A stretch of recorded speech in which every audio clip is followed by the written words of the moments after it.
Bienvenue dans la Game Zone, la totale. Hein. Oui, justement, avant d'attaquer la deuxième partie de cette totale, je voulais montrer vite fait le nouveau numéro de 100% console. On a fait une revue de presse en début de semaine et on ne l'avait pas encore reçu. Donc voilà, notre collègue Vincent qui travaille là-bas nous l'a envoyé, on le montre et il est vendu avec un hors-série Solus, avec la super Solus de Pokémon Argent et Or. Comme quelle classe. Quelle classe. Et une couverture sur Silent Hill 2, comme par hasard. Ils sont dans le trip. Ils sont dans le trip. Ça se passe très bien. Bon, dans cette deuxième partie, on va en voir encore des choses. Hein.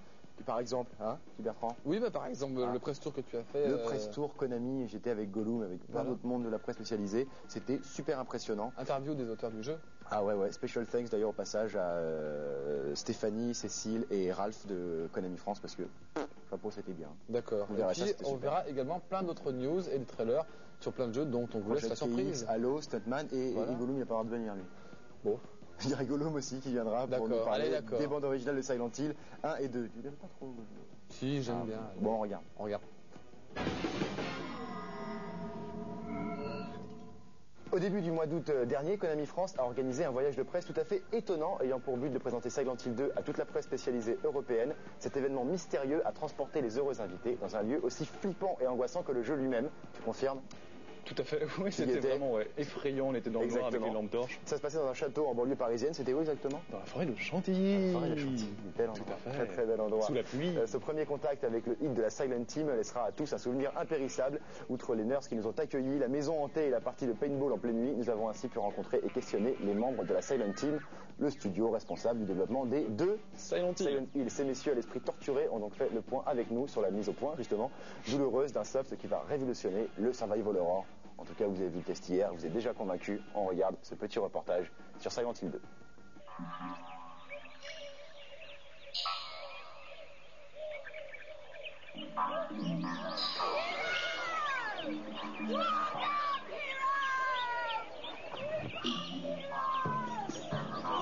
Okay, trust. You're heroes. Don't forget, you're heroes. You're fucking strong.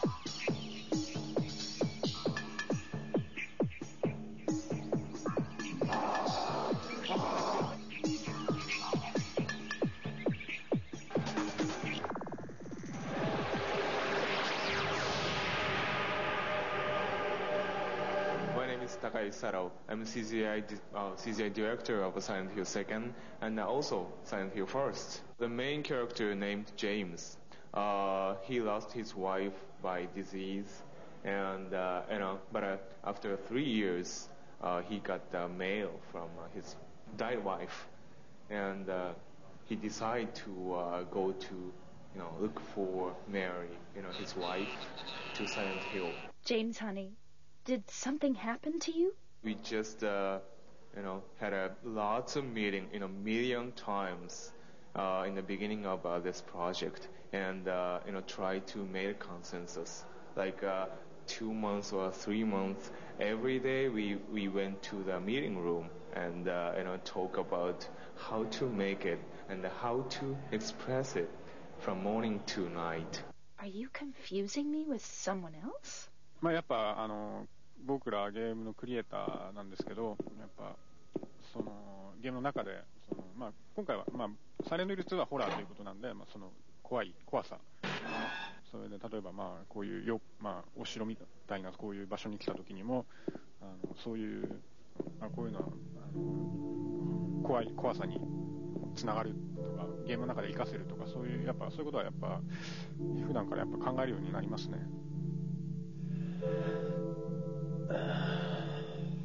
コナミオブヨーロッパの方々がこういうイベントを開いていただいて、僕らも本当何をやるか知らずに連れてこられて、ああいう場でインタビューとかにこういう場でインタビューとか受けてるんですけど、やっぱこういう普段日常生活で来れないような場所にやっぱ来れるっていうのは非常にそのクリエイターとして刺激になるし、建物だけじゃなくてこの周りの環境だとか、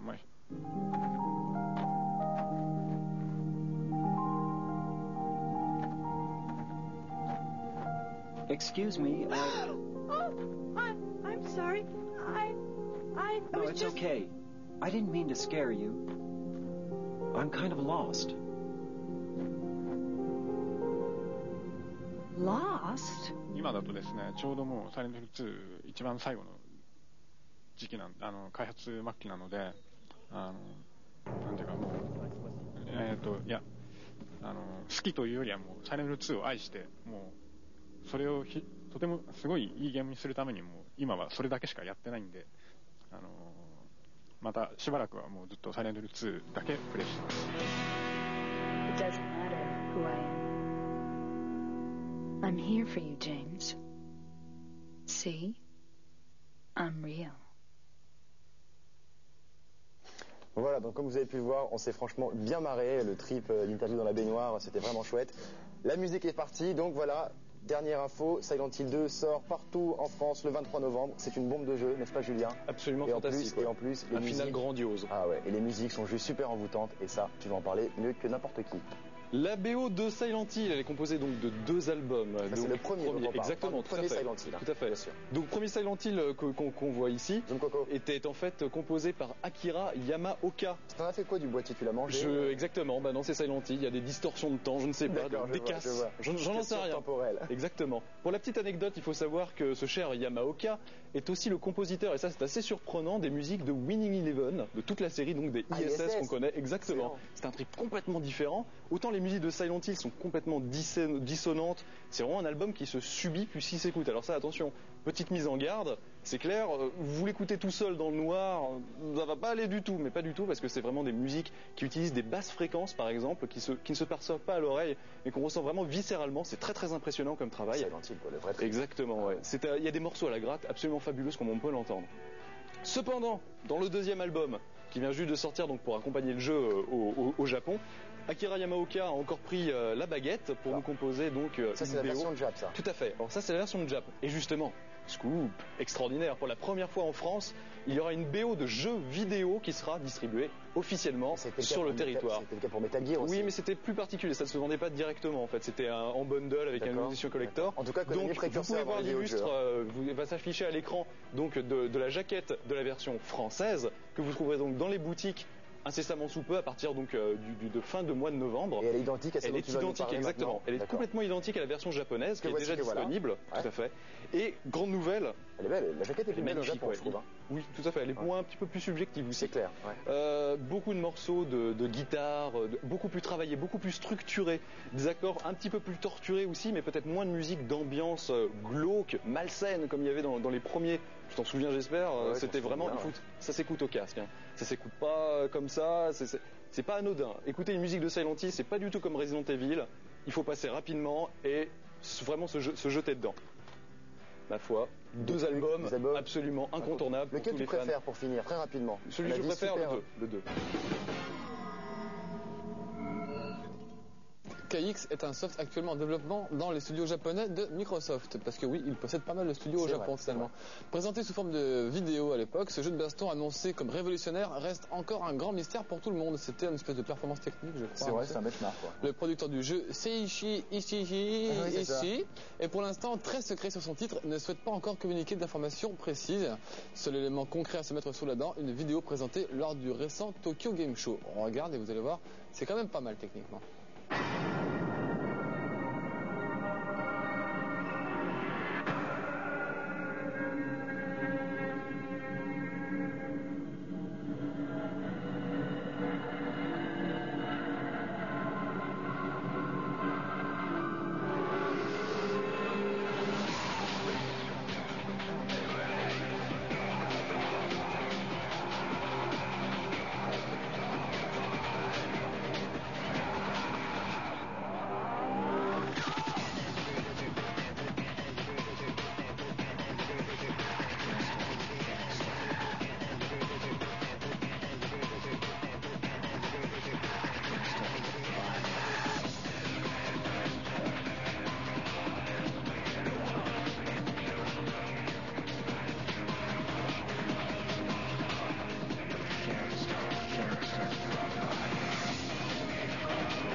vrai que c'est beau, hein. Oui, c'est beau, c'est d'un goût un peu douteux. Moi, je suis pas très fan Oui, du c'est design. vrai que le design des persos, il fait un peu tiède. Ouais. Bon. Et comme vous avez pu le voir, le personnage principal de cette bande-annonce ressemble furieusement à un certain Bruce Lee. Non. Une rumeur démentie rapidement par Perspicace, Microsoft. Michel. Comment? Perspicace, Ouais, Michel. n'est-ce pas, qui annonçait d'ailleurs que le nom définitif du jeu serait Bruce Lee Quest of the Dragon. Mais en fait, non. Ah bon, d'accord. En fait, il n'en sert peut-être rien et seul le temps nous dira ce que ce concurrent direct à Dead or Alive 3 a dans le ventre. Project KX devrait sortir au Japon en même temps que la Xbox, soit le 22 février 2002, en même temps au Japon. Et pour ce qui est de la version européenne, eh bien on n'en sait rien. Oui, no comment, quoi. C'est Voilà. comme d'habitude. Hein. C'est comme En tout cas, ça a l'air pas mal. Ça peut être un bon jeu de baston. Faut voir ce que ça vaut, quoi. Mais arrêtez Dead or Alive 3, comment Ouais, il Dead va... or Alive 3, il est 1000 fois plus puissant, mais bon, on sait jamais. On verra, on sait on jamais. verra, Bon, on verra. on reste sur la